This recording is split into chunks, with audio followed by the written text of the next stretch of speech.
Arestado sa Quezon City ang isang lalaki na nangikil umano sa dati niyang nobya para hindi ikalat ang masesela nilang video. Itinanggi naman ang akusadong paratang. May unang balita si Bam Alegre. Tahimik na nakinig ang lalaking akusado nang makorner siya at hainan ng arrest warrant ng mga polis ng QCPD Station 5. Binasahan siya ng kanyang Miranda rights kaugnay sa kasong paglabag sa Anti-Photo and Video Voyeurism Act of 2009. Ang asunto, nagsimula raw sa isang online game. Base sa investigasyon, may nakilala siyang gamer na naging kasintahan niya. Pero nang nakikipaghiwalay na sa kanya ang babae, nagbanta umano ang akusado na ikakalat ang kanilang maseselang video.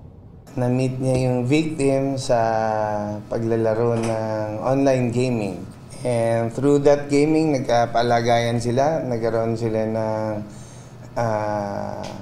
relationship. Later on, itong victim, nag-decide na maghiwalay sila.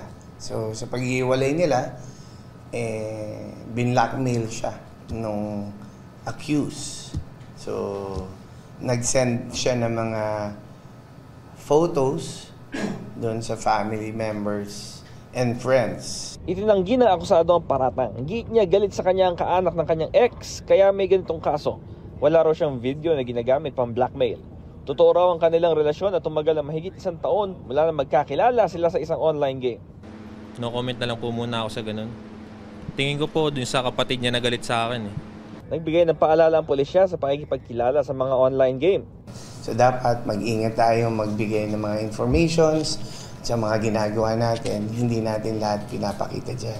For our safety also, kasi hindi natin alam kung anong pwede nilang gawin sa mga binibigay natin mga information at mga photos actions. Nasa kustudiya ng Fairview Police Station ang akusado habang hinihahanda ang return of warrant.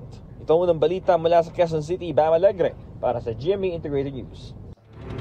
Kapuso, huwag magpapahuli sa latest news and updates. Mag-iuna ka sa balita at mag-subscribe sa YouTube channel ng GMA Integrated News.